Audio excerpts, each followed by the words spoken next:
স্নিগ্ধ বিষ পর্ব সংখ্যা 63 লিখেছেন সানজিদ আক্তার মুন্নি। আপনাদের সাথে আছি আমি জান্নাতুল ফেরদৌস মুনি। গল্প শুরু করার আগে প্রথমে লেখিকার সম্মানী পাঠক হিসেবে একটি নোট আছে, যেটা এখন আমি আপনাদের পড়ে শোনাবো। আপনারা অবগত থাকুন যে এই পর্বটি অত্যন্ত আক্রমণাত্মক, কার্যক এবং অশালীন গালাগালি এবং ভাষার ব্যবহার করা হয়েছে। এই বিষয়বস্তু অত্যন্ত সংবেদনশীল এবং প্রাপ্তবয়স্ক ছাড়া অন্য কারোর জন্য একেবারেই উপযুক্ত নয়। আপনার মানসিক অবস্থার কথা বিবেচনা করে এটি নিচ্ছুক এবং নিজস্ব ঝুঁকিতে এবং একান্ত ব্যক্তিগত সিদ্ধান্তে পড়ার অনুরোধ জানানো হচ্ছে। তো এখন আমরা গল্পে ফিরে যাই, ঠিক আছে? শিকদার বাড়ির বর্তমান চিত্রটা এখন একেবারেই অন্যরকম, যে কথাটা আগে বলা হয়ে ওঠেনি। গোটা পরিবার জুড়ে এখন নির্বিকার তুমুল উত্তেজনার ঢেউ বইছে। সকাল থেকে রাত অবধি বাড়ির বৈঠকখানায় মানুষের আনাগোনা লেগেই থাকে। কেউ আসে পোস্টার নিয়ে, কেউ বা ভোটের হিসাব নিকাশ মেলাতে, আবার কেউ আসে সেফ চা নাস্তা সেরে নিজের সমর্থনের কথা জানিয়ে দিতে। মেয়র পদে প্রার্থী হয়ে দাঁড়িয়েছে তৌসির। বাড়ির পুরুষরা এখন এই নির্বাচন নিয়েই ব্যস্ততায় ডুবে আছে। দিনরাত হিসেবটাই তাদের গুলিয়ে যাচ্ছে। কারো চোখে ঘুম, কারোর মুখে দূর দূর স্বস্তির শ্বাস নেই। আবার কেউ বা ভেতরে একটাই চিন্তা, তৌসিরকে যেভাবেই হোক জেতাতে হবে। এরই মাঝে একটা বড় পরিবর্তন এসে বাড়ির একদম নিঃশব্দে নাজিম চাচাও জেনে গিয়েছে যে পুষ্পার এই পৃথিবীতে নেই। প্রথম 3-4 মাস ওনার অবস্থা ছিল একেবারে বিধ্বস্ত। ভেতরে ভেতরে ঘুমিয়ে পড়েছিল মানুষটা। খাওয়া দাওয়া ছেড়ে দিয়েছিল। রাতের পর রাত নির্ঘুম কাটিয়েছে জানালার পাশ ধরে দাঁড়িয়ে। তার চোখের নিচে কালি দাগ জমেছে, গাল বেয়ে করছে নোনা জল। কণ্ঠস্বর তার প্রাণটুকু অবশিষ্ট ছিল না। তবে এখন তিনি অনেকটাই স্বাভাবিক। আবার আগের মতো হাঁটাচলা করেন, কথা বলেন, খাওয়া দাওয়া করেন নিয়ম মেনে। কারণ সহজ নয়, বরং বেশ কৌতূহলী করে তোলা একটা মিথ্যার জাল। পুষ্প যে গদ্দার ছিল, এই বিশ্বাসটা ওনার মনের গভীরে ধীরে ধীরে গেঁথে দেওয়া হয়েছে। বিবিজান অত্যন্ত ছলে বলে কৌশলে উনার চোখে পুষ্পকে পরদস্ত ভিলেন বানিয়ে দিয়েছে। কখনো কথার পানে আকার ইঙ্গিতে, কখনো বা সরাসরি। পুষ্পার নামে এমন সব অপবাদ এনেছে যে নাজিম চাচার মনে হলো কোনো আর সন্দেহের অবকাশ থাকেনি। তাই শোকের চেয়েও এখন ক্ষোভের ভাটাটা ওনার বেশি কাজ করেছে। সে ক্ষোভে ওনাকে বাঁচিয়ে রেখেছে ভালোবাসার মানুষকে। শোক দিয়ে ভুলিয়েছে তিনি, অভিমানের আগুনে পুড়িয়েছে নিজেকেও। পুরো বাড়ি এখন তৌসিরের ছেলে মেয়ে আর নির্বাচন, এ দুটো নিয়েই একদম সরগম। বাড়ির প্রতিটি মানুষ তৌসিরের 3 ছেলে মেয়েকে নিয়ে ভীষণ খুশি। ছোট ছোট তুলতুলে 3টে প্রাণ গোটা পরিবারকে, গোটা বাড়িকে একটা বেহেশতের বাগান বানিয়ে তুলেছে। কে রাখে, কে কোলে নেবে, এই নিয়ে রীতিমতো হুড়োহুড়ি লেগে থাকে সারাদিন। সকাল হলে তৌসির দের ঘরের সামনের লাইন পড়ে যায়। বিবিজান একটাকে কোলে তুলে আদর করতে করতে কেউ এসে কেড়ে নেয়। আবার রুদ্র এসে যখন 3 জনকে একসাথে কোলে তুলে নিতে যায়, তখন সিমরানের সাথে তুমুল ঝগড়া লেগে যায় তার। আবার ইকরা একজনের কোলে নিতেই ধ্রুব ছুটে এসে কেড়ে নেয় তাকে। এই, এটা দাও, এটা আমি কোলে নিব। আমি কোলে নিয়েছি না, নিজের বাচ্চার মতো আদর করো। ধ্রুব তখন বাচ্চাটার গালে চুমু খেতে খেতে দাঁত কেলিয়ে হাসে। এভাবে এক আনন্দঘর উষ্ণ পরিবেশ বিরাজ করছে শিকদার বাড়িতে আনাচে কানাচে। হাসি খুশি, খুনসুটি, ঝগড়া, ভালোবাসা, এক নামহীন মিশানো দিনগুলো কেটে যাচ্ছে তাদের মতো স্রোতের সাথে সাথে। সময় এখন রাত 8টা। কারেন্ট নেই কয়েক ঘন্টা ধরে। চারদিকে ভ্যাপসা গরমে গিজগিজ করছে। জানালা দিয়ে এক ফোঁটা বাতাসও আসছে না। হয়তো প্রকৃতি পর্যন্ত নিঃশ্বাস বন্ধ করে বসে আছে। ধ্রুব এতক্ষণ পুকুর ঘাটে বসেছিল, আড্ডায় থেকে ফোনে গেম খেলেছিল মন দিয়ে। ঠান্ডা হাওয়ায় গেমের নেশার মিলে সময়টা মন্দ কাটেনি তার। কিন্তু কারেন্টটা না থাকায় নেটওয়ার্কের অবস্থা নাজুক, ডেটাটাও শেষের পথে। গেমের 12টা বেজে গেছে অনেকক্ষণ। বিরক্ত হয়ে ফোন পকেটে গুজে ধূপধাপ পা ফেলে ঘরে ফিরে আসে সে। দরজা ঠেলে ভেতরে ঢুকতেই ইকরাকে হাঁক ছেড়ে রাখে। ইকরা বিছানায় গায়ে শুয়েছিল। সারাদিনের ক্লান্তি আর গরমে ওর শরীরটা ভেঙে পড়েছে। চোখ বুজে একটু বিশ্রাম নিচ্ছিল। এমন সময় ধ্রুবের চিৎকার শুনে ধরফরিয়ে উঠে বসে সে। ধ্রুবকে দেখে কপাল কুঁচকে কিছুটা বিরক্ত হয়ে বলে ওঠে, কি হয়েছে? এই গরমে এমন ষাঁড়ের মতো চিল্লাচ্ছ কেন? ধ্রুব নিজের ফোনটা চোখের সামনে তুলে ধরে একদম নির্লিপ্ত ভঙ্গিতে বলে, হটস্পট দিবি? ইকরা বিরক্ত মুখে বিছানা থেকে নেমে গিয়ে এগিয়ে আসে, বালিশের পাশ থেকে নিজের ফোনটা তুলে স্ক্যানারটা ধ্রুবের দিকে বাড়িয়ে দিয়ে বলে, নাও স্ক্যান করে নাও। ধ্রুব ইকরার হাতে নিজের ফোনটা ধরিয়ে দিয়ে আবদারের গলায় বলে, তুই পাসওয়ার্ড মেরে দে, স্ক্যান হবে না। ইকরা একটা দীর্ঘশ্বাস ছেড়ে আর কথা না বাড়িয়ে ধ্রুবের ফোনটা হাতে নিয়ে পাসওয়ার্ড টাইপ করতে থাকে মনোযোগ দিয়ে। আর ঠিক সেই সুযোগ কেটেই কাজে লাগায় ধ্রুব। সে এতক্ষণ এই মুহূর্তে অপেক্ষায় ছিল। ইকরার একদম কাজ ঘেঁষে দাঁড়িয়ে আলতো করে ওর পরনের জার্সির কাঠটুকু থেকে একটু নামিয়ে দেয়। তারপর ওর উন্মুক্ত গলায় ধীরে ধীরে গভীর এক চুমু এঁকে দেয়। এসব এখন ওদের মাঝে বেশ স্বাভাবিক ঘটনা, প্রায় প্রতিদিন রুটিনের মতোই, তাই ইকরাও খুব একটা বাধা দেয় না সাধারণত। তবে এমনিতে গরমে দম বেরিয়ে যাচ্ছে, সারা শরীর ঘামে চিটচিটে হয়ে আছে তার ওপর ধ্রুবর এমন আচমকা রোম্যান্স। ইকরা বিরক্ত হলো, ধ্রুবের ফোন ওর হাতে ধরিয়ে দিয়ে আলতো করে ধাক্কা মেরে বলল, সরো তো, এমনিতেই গরম লাগে, এর ওপর তোমার এই ঢং। ইকরা ধাক্কা দিয়ে সরিয়ে দেওয়ায় ধ্রুব দুপা পিছিয়ে গিয়ে বুকের পাশে দুপাশে হাত রেখে ফাজলামি করা কণ্ঠে গলা ছেড়ে গেয়ে ওঠে, ললনা ও ললনা, ও ললনা, ও ললনা, তুমি আমার মনটা বোঝো না, ও ললনা, ও ললনা, তোমার সাথে আমার বলে না, ও ললনা, নাটক বোঝো আবেগ বোঝো না, আমার বুকের পিঞ্জিরাতে ছিল তোমার বসবাস, তুমি মনের জায়গা দিলা না, তোমার কাছে ছিলাম আমি ফ্যাক্সিলোডার টাইম পাস, পকেট খালি পায় না তো আর সুবাস, ও ললনা, তোমার সাথে আমার বনে না, ও ললনা, দেহ দিলা মন তো দিলা না, টেডি বিয়ার আর বারবি ডল, আইসক্রিম আর চিকেন বল। ধ্রুবর মুখে এবার আঙ্গুল গুজে গান শুনে ইকরা দাঁত চেপে হেসে ফেলল, রাগি চোখে তাকায়, হাত কোমরে রেখে ঝাঁজে ওঠে, এই তোমার টাকা কবে খাইছি আমি? এই যে এসব বাজে বাজে গান গাচ্ছ, ফ্যাক্স লোড দিচ্ছ, জীবনে একবার আমাকে আইসক্রিম খাওয়াইছো, তাহলে এই গান তুমি কোন আকেলে গাইছো শুনি? ধ্রুব এবার ফোন বিছানায় ছুঁড়ে মারে অবহেলায়, তার মুখ থেকে ফাজলামের ছাপটা ধীরে ধীরে মুছে যায়। ইকরার দিকে ধীরে ধীরে এগিয়ে এসে গম্ভীরতা চাপেদন্ময় স্বরে বলে, চল না ইকরা, আমরাও একটা বেবি নিয়ে নেই। তৌসির ভাই বাপ হয়ে গেছে, আমিও হব, ভাবতে পারিস কত মিষ্টি হবে আমাদের বাচ্চাটা। ইকরা কথাটা শুনে যেন চমকে ওঠে, অন্যদিকে মুখ ঘুরিয়ে নেয়, সঙ্গে সঙ্গে কিছুটা ইতস্ত করে, গলাটা স্বাভাবিক একটু নামিয়ে নেয়, আমি পারবো না, এখন মা হওয়ার কোনো ইচ্ছে নেই আমার, আমার এখনো কত কিছু করা বাকি, কত কিছু দেখা বাকি। ধ্রুব কথা না বাড়িয়ে চুপচাপ পেছন থেকে ইকরার কোমর পেঁচিয়ে ধরে দুহাতে নিজের বুকটা আলতো করে রাখিয়ে ইকরার কাঁধের ওপরে নিজের চিবুকটা আলতো করে ইকরার কাঁধের উপর রেখে ওর উষ্ণ স্পর্শে ইকরা একটা দীর্ঘশ্বাস ছেড়ে নরম গলায় বলে, আমি আর 6 মাস পর পড়ব, তখন আর কোনো অজুহাত দেব না, কথা দিচ্ছি। কথাটা শুনে ধ্রুব চোখে মুচকি হাসি খেলে গেল, চোখ দুটো চিকচিক করে ওঠে আনন্দে তার। সে আর দেরি করে না, ইকরাকে নিজের দিকে ঘুরিয়ে ও নিজের ঠোঁট ডুবিয়ে দেয়। ইকরা এবার আর মানা করে না, ধীরে ধীরে গা ছেড়ে দেয় ধ্রুবর আলিঙ্গনে। ধ্রুব এতে উন্মাদ হয়ে ওঠে ইকরার ঠোঁটে, গলায় ঘাড়ে একের পর এক চুমু এঁকে যেতে থাকে পাগলের মতো। মনে হয় কতদিন পর সে তার প্রিয় কিছু একটা ফিরে পেয়েছে, তার হারাতে চায় না কিছুতেই। গরমে অস্বস্তিতে বাইরের পৃথিবীর সব কিছু ভুলে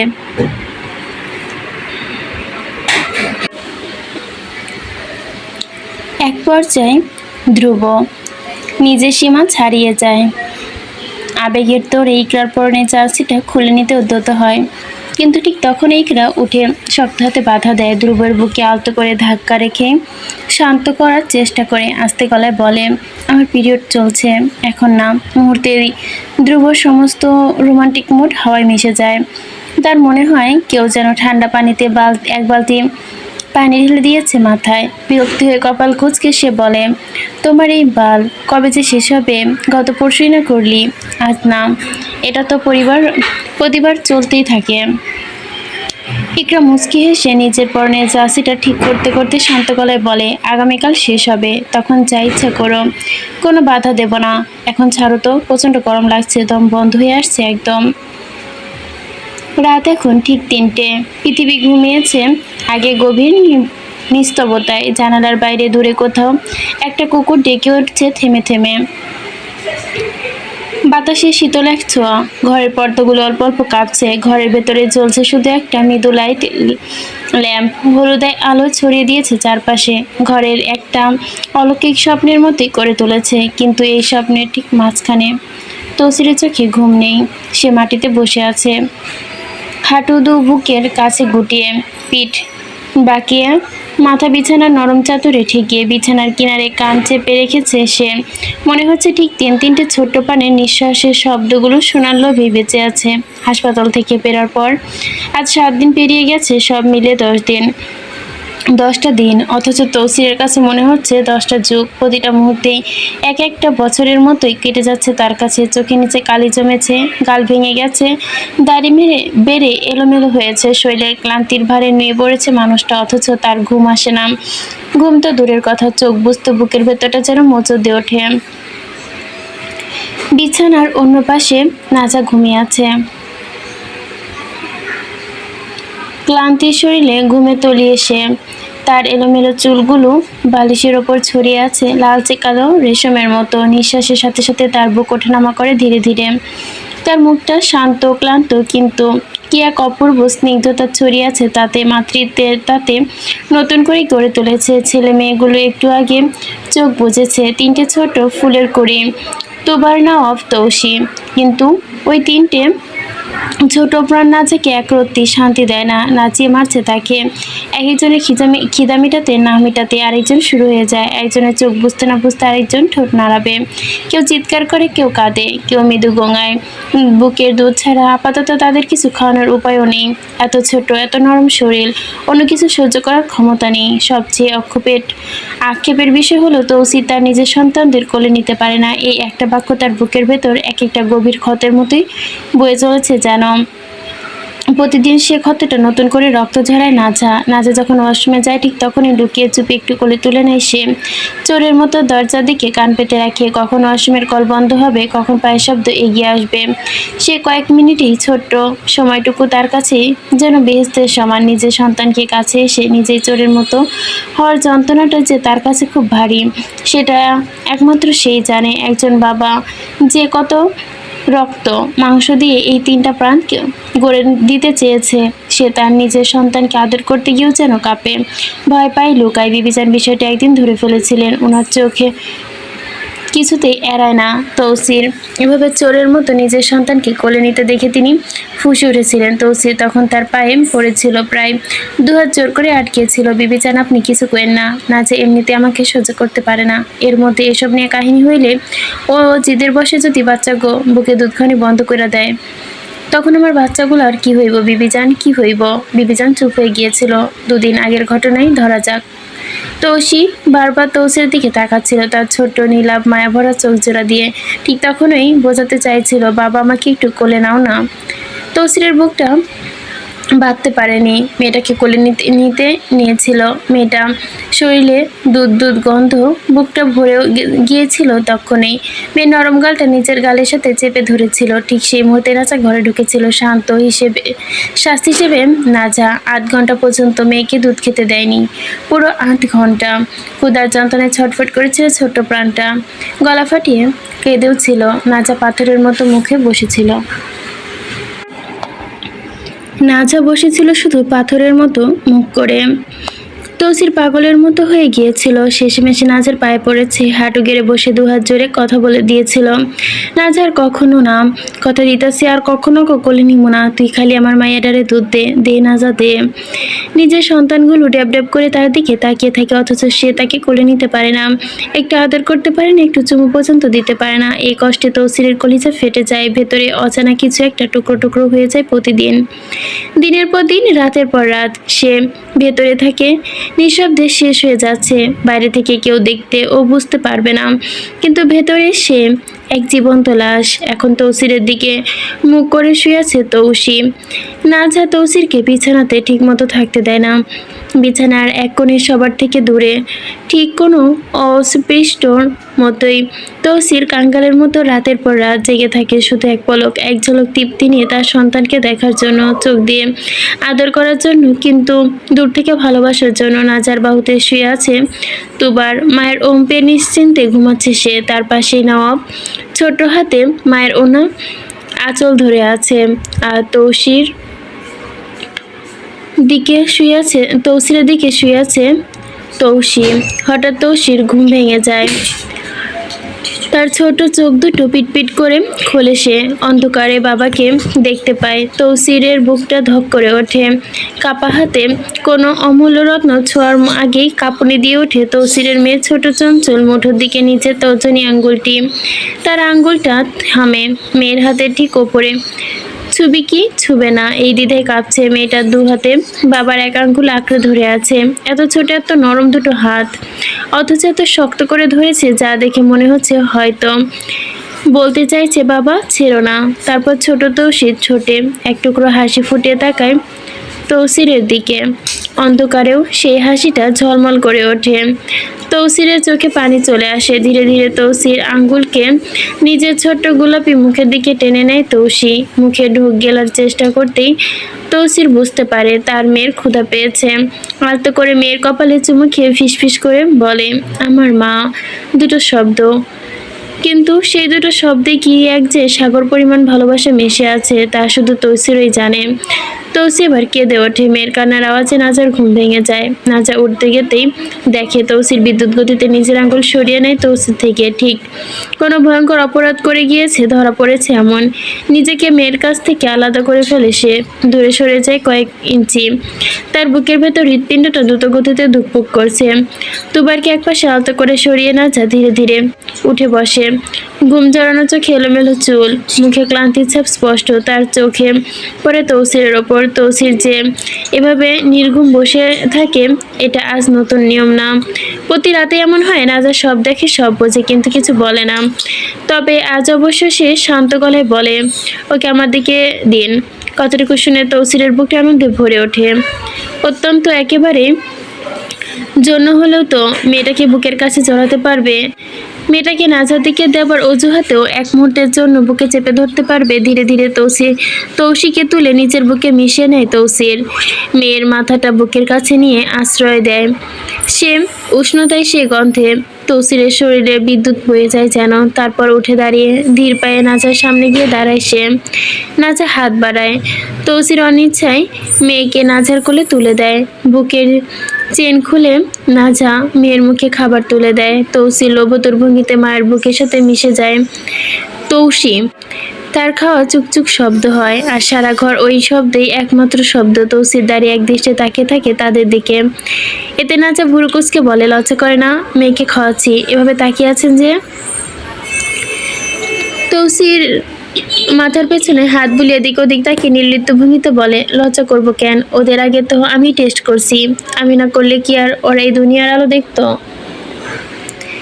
কথাটা বলার সময় মুখে দুষ্টু হাসি লেগে গেছিল তার, কিন্তু চোখে কি এক চাপা ব্যথা তা তো আছেই। নাজার আগে দাঁত চেপে তার দিকে তাকায়। কি বললেন? তৌসির ওই ব্যাপারে গলায় বলে কেন শুনোস নাই কি বললাম? বললাম যে আমি ওদের আগে টেস্ট করছি। কেন তোর কি মন নাই এগুলা? নাজার গাল গরম হয়ে ওঠে, তবে তার লজ্জায় না, রাগে। রাগে পাশ থেকে একটা বালিশ টেনে তৌসিরের গায়ে ছুঁড়ে মারে আর হিসেসে বলে আপনি সরুন আমার কাছ থেকে। কিন্তু তৌসির সরে না। বালিশটা তার গায়ে লেগে নিচে পড়ে যায়। কিন্তু তার মুখে হাসি একই, চোখে সেই একই বেপরোয়া দৃষ্টি। বিহার মতো নাজার পাশে বসে থাকে তৌসির, কিন্তু এই বেয়াপনা আসলেও এক অসহায় বাবার নিরুপায় চেষ্টা। ছোট্ট একটা মুহূর্ত সন্তানের কাছাকাছি থাকার, স্ত্রীর কাছাকাছি থাকার, অপলক দৃষ্টিতে মন ভরে দেখার। তার নাজা এখন মা হয়ে গেছে, অথচ একে তার সৌন্দর্য একটু কমেনি, বরং মা হওয়ার সুবাদে গায়ের রং নূরের মতো চকচক করছে। ঘরের ম্লান আলোয় তার মুখটা আরো স্নিগ্ধ লাগছে। তার গায়ে এক ধরনের গোলাপি আভা, চোখের পাতা ভারী, কিন্তু দৃষ্টি পুরাতন তেজ এখনো জ্বলজ্বল করছে। কপালে চিকন ঘামের ফোঁটা, ঠোঁটের চিরচেনা গোলাপি পাপড়ির রং। এক হাতে সে বুকে দুধ ধরে মেয়েকে দুধ দিচ্ছে, অন্য হাতে মেয়ের ছোট্ট মাথায় হাত বুলিয়ে দিচ্ছে আদর করে। ঠিক তখনই নাজা চোখ তুলে তাকায় তৌসির দিকে, যে কিনা তার দিকেই মুগ্ধ হয়ে চেয়ে আছে। তার চোখে অপার্থিব এক ভালোবাসা, মুখে অসহায় এবং সূক্ষ্ম ছাপ। তৌসির এভাবে দেখে নাজার বুকটা মোচড় দিয়ে ওঠে। তার ভেতরে কোথাও একটা চিনচিন ব্যথা শুরু হয়। সে তো চায় না তৌসিরের সাথে এমন নিষ্ঠুর আচরণ করতে। মন তো বলে দৌড়ে গিয়ে তৌসিরকে বুকে জড়িয়ে ধরে বলতে, আপনি কষ্ট পান কেন? আপনার কষ্ট যে আমার বুকটা ফাটে, আপনার চোখে জল যে আমার চোখে এসে জমে, কিন্তু সে কি করবে? তার ভেতরে যে লোকটার প্রতি ঘৃণার আস্ত একটা পাহাড় জমে আছে, সেই পাহাড়টা প্রতিদিন একটু একটু করে বাড়ছে, কিছুতেই গলছে না, ভাঙছে না। অতীতের কি জ্বালা!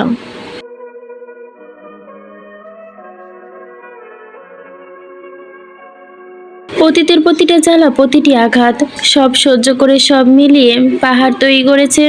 তো সির ফ্যাকাশে মুখটার দিকে বেশ কিছুক্ষণ তাকিয়ে থাকতে পারে না সে। মুখটা চিনচিন করে ওঠে তার। চোখ নামিয়ে নেয় সে। মেয়েকে খাওয়ানো শেষ। তো সে এবার আদো ঘুমে জাগরণের মাঝে ঠোঁট নাড়ে অল্প অল্প করে, মনে হয় স্বপ্নে খাচ্ছে। না যা কি মনে হয়, হঠাৎ মেয়েকে তৌসিরের দিকে বাড়িয়ে দেয়, নরম গলায় বলে, নিন, ওকে ধরুন। তৌসির থমকে যায়, তার কানকে বিশ্বাস করতে পারে না এ কথা, তার চোখে অবিশ্বাস। নাজা তাকে অনুমতি দিচ্ছে, সত্যি এতদিন পর এই কথাটি সত্যি বের হলো ওর মুখ দিয়ে। মুহূর্ত নষ্ট না করে নিবিড় মমতায় মেয়েকে বুকের সাথে মিশিয়ে নিল তৌসির। কেউ ছিনিয়ে নেওয়ার আগেই বুকে চেপে দিল মেয়েটাকে। বাবার শরীরের উষ্ণতায় মেয়েটাও চোখ বুজে ফেলে। তার ছোট্ট শরীরটা শিথিল হয়ে আসে বাবার বুকে। ওর ঠোঁটের কোণে এখনো লেগে আছে এক ফোঁটা ক্ষুব্ধ শুভ্র পবিত্র, ঠিক মুক্ত দানার ন্যায় দুধ। তৌসিরের চোখে পানি চিকচিক করছে, সে চোখ বুজে মেয়ের গন্ধ ভেতরে শুষে নেয়। এই গন্ধ তার বাকি জীবনের সঞ্চয়। ড্রেসের চেন লাগাতে লাগাতে নাজা বলে, তবে গলাটা একটু কড়া করে যান, ওকে নিয়ে ওই পাশে শুয়ে পড়ুন। আজকে দয়া করলাম, কারণ আমার দয়ায় আপনার এখন নিজের সন্তানের কাছে আসতে হবে, মনে রাখবেন, দয়া করলাম। কথাটা বললেই প্রতিটা শব্দ এক একটা ছুরির মতো। ওর কথা শুনে তৌসির মনে মনে বলল, সিনান কোন খানের, আর কত কি বলবি? দয়া দয়া দয়া দয়া করস, একটু সুন্দর কইরা কইতে কি হয়, কইলেই তো হয়। তবে এসে মুখে কিছু বলে না, চুপচাপ মেয়েকে কোলে নিয়ে বিছানার পাশে গিয়ে বসে। গভীর আদরে মেয়ের গালে একটা চুমু খায়, দীর্ঘ একটা চুমু। এতদিনের সব ভালোবাসা এই এক চুমুতেই ঢেলে দিচ্ছে যেন। একটা দেখে না যা হঠাৎ দাঁড়িয়ে পড়ে, হাতে ছোট্ট একটা টর্চ লাইট দিয়ে দ্রুত পায়ে তৌসিরের পানে এগিয়ে আসতে আসতে বলে, এই থামুন, ওকে চুমু দেবেন না। তৌসির ভুরুচে তাকায়, কি হলো আবার? নাজা কাছে এসে তৌসিরের গালে হাত রেখে আঙ্গুল দিয়ে গলাটা এবার বুলিয়ে দেয়, কিন্তু হাত দিয়ে যা বোঝাতে চেয়েছে তা স্পষ্ট হয় না। তখন আবারও কাছে এগিয়ে আসে, তৌসিরের থুতনি ধরে নিজের গলাটা তৌসিরের গলার সাথে আলতো করে ঘেঁষে মুহূর্তে থমকে যায়। দুজনের নিঃশ্বাস মিশে যায়, তৌসিরের নিঃশ্বাস ভারী হয়ে আসে। নাজা তো কাছে এসে তৌসিরের শরীরে আগুন ধরে যায়। তারপর নাজা সরে গিয়ে বলে, আপনার গলা আপনি ক্লিন সেভ করেননি, আমার গলাতেই তো ব্যথা লাগছে, ওকে চুমু দিলেও ব্যথা পাবে না? তৌসির আবারও তৌসির গালে হাতে করে চুমু খেয়ে শান্ত গলায় বলে, না লাগে না, লাগলে তো কাঁদতো। কিন্তু না, সে শোনে না। টর্চ লাইট অন করে তৌসিরের দিকে ঝুঁকে এসে তৌসির গলা পরীক্ষা করে। আলোয় নিচে মেয়ের নরম গোলাপি গালে ভালো করে দেখে, আঙুল দিয়ে আলতো করে ছুঁয়ে দেয়। না, দাড়ির কোনো আঘাত মেয়ের নরম ত্বকে লাগেনি। গলাটা ঠিক আগের মতোই মসৃণ। ঠিক সেই মুহূর্তে তৌসির হঠাৎ নাজার গালে শক্ত করে নিজের ঠোঁট বসিয়ে দেয়। নাজা চমকে ওঠে, চোখ বড় বড় হয়ে যায়, সারা শরীর কেঁপে ওঠে তার। কি হলো এটা? এত আকস্মিক। তারপর তৌসির বলে, আমি এমনি এত জোরে দেই না। কথাটা বলে এবার আলতো করে পালকের মতো হালকা প্রজাপতি স্পর্শের মতোই নাজার গালে আবারও নিজের ঠোঁট ছুঁয়ে ফিসফিস করে বলে, এমনি দিছি। নাজার গালে আগুন ধরে যায় লজ্জার আগে কিংবা অন্য কোনো নাম না জানা অনুভূতিতে। সে দ্রুত সরে যায়, কিছুক্ষণ শীতল দৃষ্টি তাকিয়ে থাকে তৌসিরের দিকে, কিন্তু তার আড়ালে গুপ্ত হয়ে আছে আরেক কিছু, ভালোবাসা নাকি অসহায়, তৌসির বুঝতে পারে না। সে হাত বাড়িয়ে নাচের হাত থেকে টর্চ লাইটটা নিয়ে অফ করতে দিতেই, টুট টুট অফ কর, আমার আজাইরা জায়গায় যা লাগবো। এই শুনে নাজা আর কোনো জবাব দেয় না, চুপচাপ গিয়ে নিজের জায়গায় গা এলিয়ে দেয়।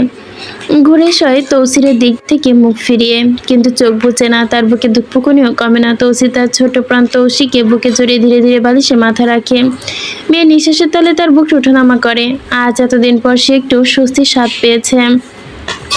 নাজা সবেমাত্র চোখ লাগাবে ঠিক তখনই খাওয়ার জন্য জেগে ওঠে তুরাব। এতে নাজা একটা দীর্ঘ শ্বাস ফেলে, যা তার ভেতরে থাকা একটা ক্লান্ত শ্বাস। তারপর আস্তে করে উঠে বসে, চোখ ডলে নেয়, মাথাটা ঘুরিয়ে ক্লান্তিতে তার কিন্তু উপায় নেই। তুবারকে বুকে জড়িয়ে দুধ দেয়। ছেলেটা মায়ের বুকের সাথে মিশে যায়। এতক্ষণে এই অপেক্ষাতেই ছিল সে। নাজা নিজেই নিজেকে বোঝায় তার আর ঘুমানোর সময় নেই। এখন সে মা হয়েছে, মায়েদের নিজেদের সুখীভাবে ত্যাগ করতে হয়।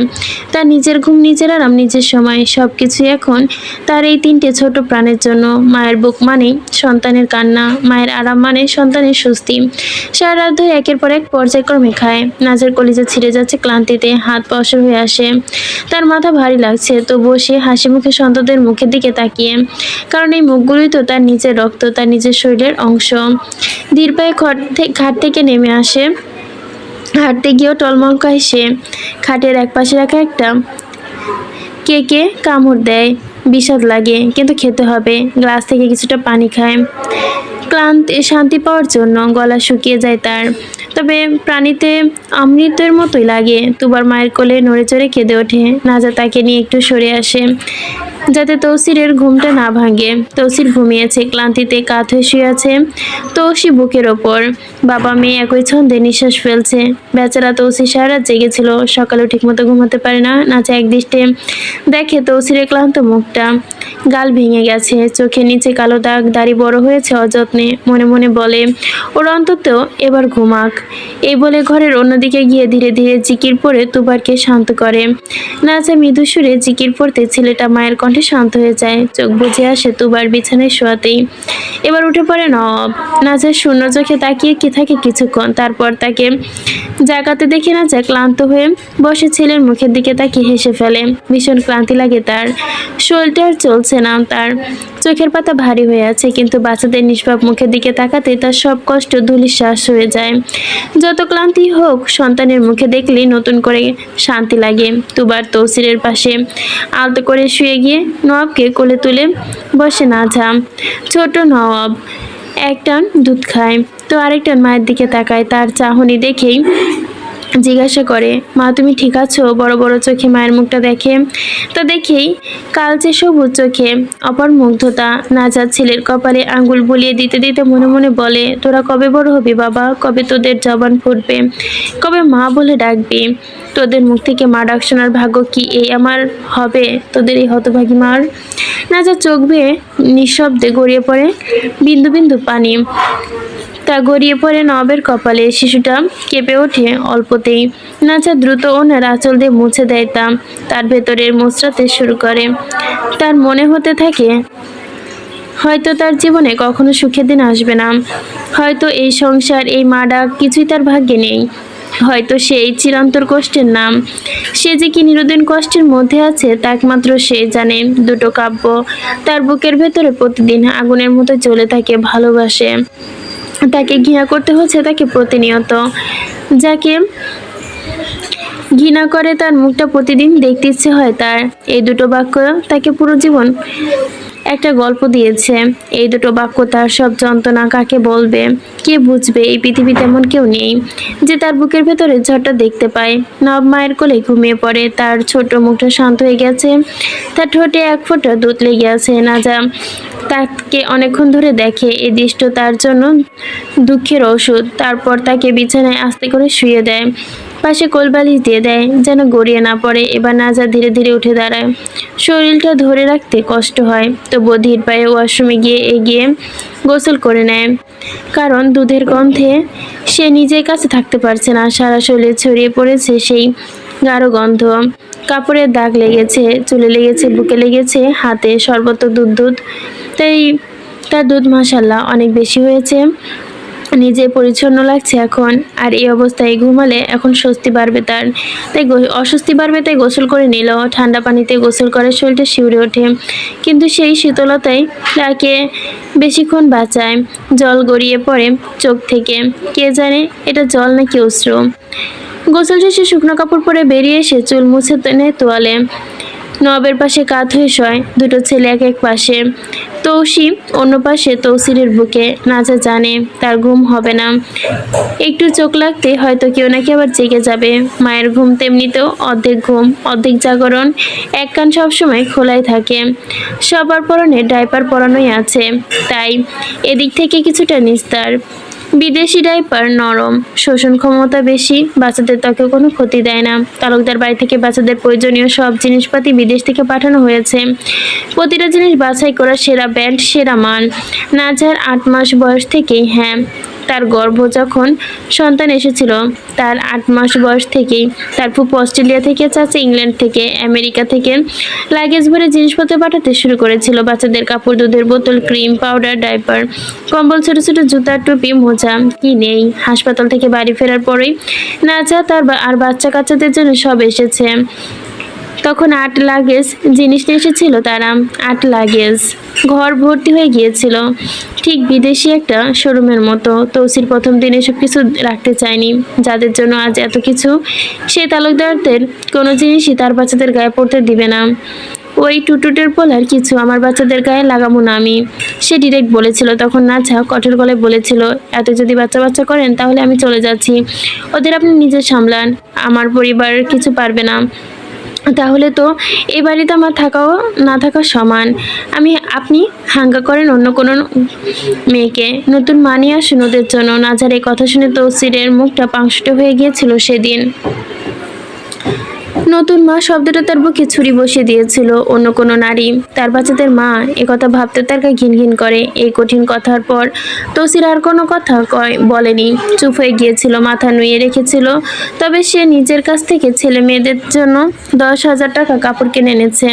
জীবনে এই প্রথম সে নিজের জন্য বা নিজের পরিবারের জন্য এত টাকা খরচ করেছে। তৌসিরের মতো হিসাবী মানুষ 10,000 টাকা মানে অনেক টাকা, অনেক রাত্রি জাগরণ, অনেক শ্রম, অনেক ঘাম। দোকানের দিক থেকে গিয়ে অনেকক্ষণ ধরে কাপড় যাচাই বাছাই করে, ছোট ছোট জামা কাপড়, রঙিন প্যান্ট, জুতা। দোকানদার অবাক হয়ে দেখেছিল এত মনোযোগ দিয়ে একজন বাবা কাপড় বাছাই করছে। প্রতিটা কাপড়ের কোয়ালিটি দেখেছে সে, নরম কিনা, খসখসে কিনা, সব পরীক্ষা। আর নাজা রাগ দেখালেও প্রায় সবসময় বাচ্চাদের গায়ে তৌসিরের আনা কাপড়ই পরায়। বিদেশি লাগেজ ভর্তি জিনিস থাকা সত্ত্বেও সে বেছে বেছে তৌসির আনা কাপড়গুলোই বের করে, কারণ কতই ঘৃণার মাঝেও একদিক থেকে সে তৌসিরকে খুশি রাখতে চায়। এ কথা সে নিজে নিজেই কাছে স্বীকার করে, মুখে বলে না এই যা, আমি তো শুধু কাপড় পরাচ্ছি, এটা কিছু না। কিন্তু তার মনে জাগে, মন কেন প্রতিদিন সেই কাপড়ই বেছে নেয়। সে বাচ্চাদের গায়ে সেই কাপড়ই বেশি মানায় বলে মনে হয়। ভালোবাসা আর ঘৃণা, এই দুটি বিপরীতমুখী স্রোতের মাঝে দাঁড়িয়ে নাচে প্রতিদিন, একটু একটু করে ভেঙে যাচ্ছে দুদিকে দুটো স্রোত। একদিকে রক্ত মিশে ঘৃণা, অন্যদিকে অজান্তেই জন্মে যাওয়া মায়া। কোন দিক যাবে সে? আর তৌসির, সে তো ভেঙে যাবে নীরবে। প্রতিটা নিঃশ্বাসে, প্রতিটা মুহূর্তে, প্রতিটা চাহনিতে তার ভাঙনের শব্দ নেই। শুধু গভীর রাতে যখন সবাই ঘুমিয়ে যায় তখন একটা চাপা দীর্ঘশ্বাস ঘরের ছাদ ছুঁয়ে যায়। রাত 3টে থেকে 4টে হয়ে আসে। ঘরের নাইট ল্যাম্পপোস্ট মৃদু আলো ছড়িয়ে পড়ে। বিছানার একপাশে তৌসিরকে বুকে নিয়ে ঘুমিয়ে আছে, অন্য পাশে নাজা দুই ছেলেকে দুপাশে রেখে আদৌ ঘুমে। বাইরে আজান হতেই পরে আবার নতুন একটা দিন শুরু। কিন্তু ঘরের ভেতরে দুটো মানুষের ভেতরে যুদ্ধ থামবে না। প্রতিদিন দুটো মানুষের যুদ্ধ চলবে, সন্তানের জন্য আত্মত্যাগের যুদ্ধ। আর এই যুদ্ধে কেউ জিতবে, কেউ বা হারবে, দুজনে শুধু একটু একটু করে নিঃশেষ হবে, ভালোবাসা নামে, ঘৃণার নামে। বেশ কিছু মাস ধরে ওয়াসেস আর তৃষ্ণার সম্পর্কে জল অন্য খাতে বইতে শুরু করেছে। যে দৃষ্টিতে এতদিন শুধু উপেক্ষা বরফ জমে থাকে, ওয়াসেসের সেই একই চোখে আজকাল মায়ার এক অচেনা উষ্ণতার ঝিলিক দেয়। সেই তৃষ্ণার সাথে কথা বলে কোমল স্বরে, খেয়াল রাখে তার। ওয়াসেসের এই আকস্মিক বদলে তৃষ্ণার শুরুতে দিশেহারা হয়ে গিয়েছিল। তার মনে হয়েছিল হয়তো কোনো অচেনা মানুষ হঠাৎ পরিচিত মুখ নিয়ে সামনে এসে দাঁড়িয়েছে, কিন্তু সময়ের স্রোতে নিজেও নিজেকে মানিয়ে নিয়েছে। আজ দুপুরে রোদ ঝিম মেরে উঠেছে, চারদিকে একটা অলস নিস্তবতা। দূরে কোথাও থেকে কাক ডেকে উঠছে। তৃষ্ণা নিজের রুমের বারান্দায় রেলিং ঘেঁষে রোদে শুকনো কাপড় একে একে ভাঁজ করছে। হঠাৎই উঠানে একটি চকচকে গাড়ির আওয়াজ পেল, ব্রেক কষা তীক্ষ্ণ শব্দ। তার হাত থেমে গেল। মাথা ঝুঁকিয়ে তাকাতে বুকের ভেতর ধক করে ওঠে। ওয়াসেসের 4 জন লোক তাদের সাহেবকে দুপাশ থেকে ধরে গাড়ি থেকে নামাচ্ছে সাবধানে। ওয়াসেসের মাথার সাথে ব্যান্ডেজ, এক হাতে কাঁধে ঝোলানো, পায়ে মোটা ব্যান্ডেজের আস্তরণ, রক্তশূন্য ফ্যাকাশে ভাব। হায়ালা তৃষ্ণার গলা চিরে অস্ফুট আর্তনাদ বেরিয়ে আসে। গুছিয়ে রাখা কাপড়গুলো হাত ফসকে মেঝেতে পড়ে যায় এলোমেলোভাবে। হাসপাতালে থাকার কথা ছিল ওয়াসেসের, কিন্তু তার একগুঁয়ে জেদের কাছে হার মেনেছে ডাক্তার। হার মেনে নিজের লোক দিয়েই তাই পাঠিয়ে দিয়েছে বাড়িতে। তার এক কথা, সে বাড়িতে যাবে। সকালে অ্যাক্সিডেন্ট হয়েছে, এতক্ষণ হাসপাতালে ছিল। বাড়িতে আজ সে তো জানেই। পাটোয়ারি সাহেবও বেরিয়েছেন কোনো কাজে। পুরো বাড়ি শুধু পরন্ত দুপুরের মতো নিস্তব্ধ। তৃষ্ণা নিজে কেঁপে ওঠে, সদর দরজায় খিল খোলে। তার আঙুলগুলো বরফের মতো ঠান্ডা, কপালে চিকচিক করছে ঘামের বিন্দু। ওয়াসেস লোকটা তাদের সাহেবকে অতি স্বর্ণপণে শোয়ায় ঘরের বিছানায়। ভাবি শব্দটা তৃষ্ণার কানে সীমিত কম্পন তোলে। মাত্র কয়েক দিন আগেও ওয়াসেস তার লোকদের সামনে তাকে নিজের স্ত্রী বলে পরিচয় করিয়েছে। সেই এক সাম্রাজ্য, এই সম্মান। লোকগুলো চলে যেতে তৃষ্ণা পা টিপে টিপে ওয়াসেসের কাছে এগিয়ে যায়। তার বুকের ভেতরে হাতুড়ির মতো হৃদবন্ধন হয়। বিছানার পাশে নতজানু হয়ে বসে কাপা গলায় সে জিজ্ঞাসা করে, আপনার কি কিছু লাগবে? ওয়াসেস জবাব দেয় না সঙ্গে সঙ্গে, শুধু এক জোড়া ক্লান্ত চোখ তুলে তাকিয়ে থাকে তার ওই দিকে। মনে হচ্ছে বহুদিন পর কোনো প্রিয় ছবির দিকে ফিরে তাকিয়েছে সে। তার এই দৃষ্টিতে আছে ব্যথা, আছে ক্লান্তি, আছে এক অপার প্রশান্তি। খানিক বাদে অশেষ শুকনো ঢোক পিলে নড়ে চড়ে ওঠে। নিচু নিস্তেজ স্বরে বলে, না কিছু লাগবে না। বলে কারো কান্না ছাড়াই সে নিজে নিজে আধশোয়া হয়ে বালিশে হেলান দেয়। তার মুখ চেপে রাখা যন্ত্রণার আবার স্পষ্ট। এটা শান্ত করে বের করে দেয়। তৃষ্ণা কথা বাড়ায় না, নিঃশব্দে নিঃশব্দে নিচে নেমে যায়। সে সদর দরজার খিল ভালো করে আটকিয়ে দিয়ে ঢোকে রান্নাঘরে। লেবু চিপে চিনি গুলে শরবত বানিয়ে নিয়ে আসে। ফিরে এসে ওয়াসের সামনে দাঁড়ায়, ধীর হাতে কাঁপুনি কমিয়ে। গ্লাসের ভেতরে শরবতটা কেঁপে কেঁপে উঠছে। সেই কাঁপুনি ওয়াসেস। তৃষ্ণা গ্লাসটা বাড়িয়ে দেয় ওয়াসেসের দিকে। শরবতটা খেয়ে নিন। ওয়াসেস মুখের আবহাওয়া হঠাৎ বদলে যায়। তার কপালে দৃঢ়ভাঁজ ভুরু কুঁচকে বিরক্তি নিয়ে বলে, খাবো না আমি শরবত। তৃষ্ণা দমে না, মৃদু স্বরে বলে, তাহলে একটু স্যুপ এনে দিই। আপনি কি কিন্তু আপনার হলোটা কি? এবার ওয়াসেসের গলা চড়ে যায়। ধমকে সুরে বলে, কিছু হয় নাই, অ্যাক্সিডেন্ট হয়েছে। আমি বারবার খাওয়ার কথা জিজ্ঞেস করিস না। আমি কিছু খাবো না, গিয়ে দরজা বন্ধ করে আয়। তার ধমকের ঝাঁকে তৃষ্ণা মনে মনে শক্ত খুঁটিনে বাধা পড়ে। আমতা আমতা করে বলে, দরজা কেন বন্ধ করবো? ওয়াসেসের কণ্ঠ বরফ ছুরি নেয়। বেশি প্রশ্ন করিস না। আর সাহস পেল না তৃষ্ণা মুখে কিছু বলার। চুপচাপ গিয়ে দরজা বন্ধ করতেই ছিটকিনি দিয়ে দেয়। দরজা বন্ধ করে ফিরে আসে বিছানার কাছে। তার পা এখনো এগোতে চাচ্ছে না, অথচ এগোতে হচ্ছে তাকে। কাছাকাছি আসতে ওয়াসেস সের কণ্ঠ হতে ভেসে আসে এবার ধমক নেই, নিচু সুরে আদেশ, এদিকে আয় আমার দিকে। তৃষ্ণা ভাবে হয়তো গুরুত্বপূর্ণ কিছু চায়, তাই কানে কানে বলবে বাধ্য মেয়ের মতো ঝুঁকে যায়। আর ঠিক সেই মুহূর্তে বিদ্যুতের মতো ওয়াসেস আহত হাত, সেই হাতটা শক্ত করে চেপে ধরে তৃষ্ণা থুতনি কিছু বুঝে ওঠার আগে তৃষ্ণা নরম গলে গভীরভাবে উষ্ঠ ছুঁয়ে দেয়। দীর্ঘ এক উষ্ণ চুম্বনে তৃষ্ণার চোখ বিস্ময়ে গোল হয়ে যায়। তার শ্বাস আটকে আসে অবিশ্বাসে। গাল গরম হয়ে ওঠে নিমিষেই। লজ্জা নাকি বিস্ময়ে, নাকি অন্য কোনো অচেনা অনুভূতিতে সে বুঝতে পারে না। ওর ঘোর কাটার আগে ওয়াসেস তার সুস্থ হাত দিয়ে তৃষ্ণার ঘাড় পেঁচিয়ে ধরে টেনে আনে একদম নিজের বুকের কাছে। তার মাথাটা ঠেকে ওয়াসেসের পাঁজরে ঠিক পড়ে। তার কানের কাছে ওয়াসেসের পাঁজরে গরম নিঃশ্বাস, ব্যান্ডেজের অ্যান্টিসেপটিকের গন্ধ আর অচেনা পারফিউমের মিশন আছড়ে পড়ে। তারপর ওয়াসেস তৃষ্ণার কানের কাছে ঠোঁট নামিয়ে এনে ফিসফিস করে বলে ওঠে, অনেক তো হলো, এবার বাপ হওয়ার পালা। বয়সটা আর কম হলো না আমার।